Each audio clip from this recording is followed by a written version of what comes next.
তুমি ছাড়া তো আমার আর কেউ নাই। আল্লাহ গো, তুমি যদি মাফ না করো কে আমাকে মাফ করবে?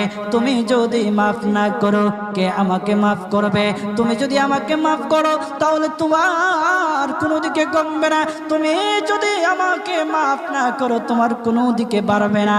আল্লাহ গো, তুমি আমাকে মাফ করে দাও। সারাটা জীবন অন্যায় কাজ করেছি, সারাটা জীবন নাফরমানি করেছি, আমার কাছে কালেমার দাওয়াত কম আসে নাই, আমার কাছে কালেমার দাওয়াত কম আসে নাই, আমাকে লোকেরা কম বোঝায় নাই। ওগো আল্লাহ, তুমি আমাকে মাফ করে দাও।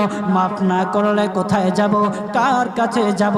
বাবা যখন মারে তখন মার কাছে আশ্রয় নেওয়া যায়, মা যখন প্রহার করে তখন বাবার কাছে আশ্রয় নেওয়া যায়, বাবা মা যখন প্রহার করে তখন দুনিয়ার কারো না কারো কাছে আশ্রয় নেওয়া যায়। ওগো